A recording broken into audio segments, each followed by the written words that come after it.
મુશ્કેલી વધી અમદાવાદના બાવળામાં વરસાદી પાણીના કારણે લોકો હવે મુશ્કેલીમાં મુકાયા છે, કેમ કે વરસાદે વિરામ લીધાના 3 દિવસ બાદ પણ જોવા મળી રહી છે જળબંબાકારની સ્થિતિ।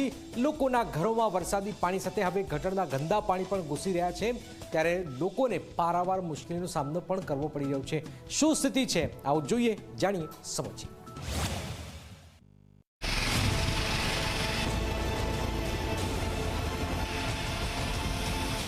ગાંધીનગર વિધાનસભા ક્ષેત્રમાં આવેલું અમદાવાદ જિલ્લાનું આ છે બાવળા શહેર, જે હાલ વરસાદી પાણીની સમસ્યાથી મુકાઈ ગયું છે મુશ્કેલીમાં, કેમ કે વરસાદ રોકાયાના 3 દિવસ બાદ પણ લોકોના ઘરોમાં જોવા મળી રહ્યા છે 1 થી 1.5 ફૂટ જેટલા પાણી।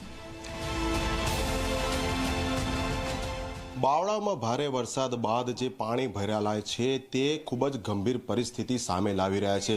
બાવળામાં પ્રવેશ કરતા જ આવતી વૈશાલી સોસાયટીના એક બંગલામાં ઝી 24 કલાકની ટીમ પહોંચી છે। આપ જોઈ શકો છો ઘરની અંદરનો જે સામાન છે, જે ફર્નિચર છે, તે કઈ રીતે રાખવામાં આવેલું છે, કારણ કે ઘરની અંદર 1 થી 1.5 ફૂટ સુધીના પાણી છે। આપ જોઈ શકો છો કેમેરા પર્સન જે પ્રમાણે પાણીનું લેવલ બતાવી રહ્યા છે, અંશતઃ રાહત એટલી થઈ છે કે થોડુંક લેવલ ઘટ્યું છે અગાઉના દિવસની સરખામણીમાં, પરંતુ પાણીનો નિકાલ થયો જ નથી। એટલે આના પરથી અંદાજ લગાવી શકાય છે કે આ ઘરમાં રહેતા લોકોની શું સ્થિતિ હશે। તમામ ઘર વખરીનો જે સામાન છે, જે હોય તમામે તમામ આપ જોઈ શકો છો, તમામ રૂમમાં પાણી છે। ફક્ત ડ્રોઈંગ રૂમ નહીં, અન્ય જે બેડરૂમ હોય ત્યાં પણ 1-1 ફૂટના પાણી છે। એટલે બને એટલો સામાન ઉપર તરફ લઈ જવામાં આવ્યો છે। તો ઘરનું રસોડું જુઓ, ઝી 24 કલાકની ટીમ રસોડામાં પ્રવેશી ચૂકી છે, તો રસોડામાં પણ કેવા પ્રકારની હાલત છે। 1 ફૂટ જેટલા પાણીમાં હું પોતે ઊભેલો છું અને તમામ જે માલ સામાન છે, તમામ ઘર વખરી છે, તે અહીંયા મૂકી દેવામાં આવી છે। એટલે આ પાણીનો નિકાલ ક્યારે થશે તે કોઈ જ ખબર નથી। એટલે આ પરિસ્થિતિ ખરેખર ખૂબ જ ગંભીર જણાઈ રહી છે। આ દ્રશ્યો છે બાવળા શહેરમાં પ્રવેશતા મુખ્ય માર્ગના, જે માર્ગ પર પણ 2 થી 3 ફૂટ જેટલા પાણી ભરાઈ ગયેલા જોવા મળી રહ્યા છે। તો બીજી તરફ બાવળા ધોલેરા રોડ પર ઠેર ઠેર પાણી ભરાયા।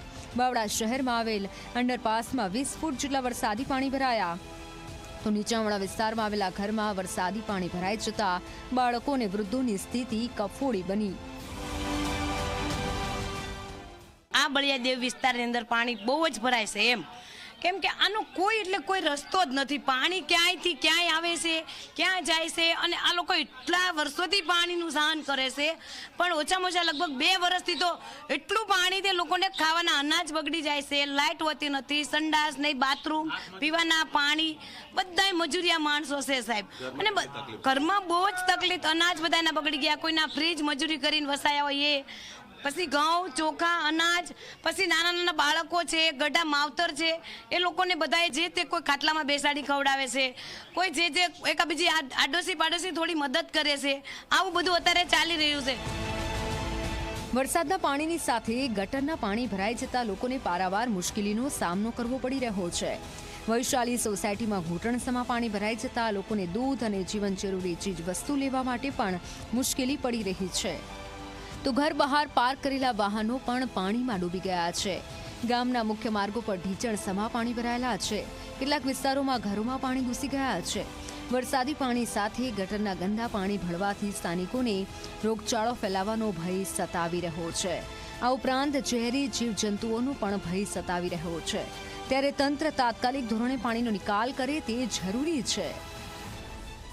અર્પણ કાયદાવાલા, ઝી મીડિયા, બાવળા, અમદાવાદ।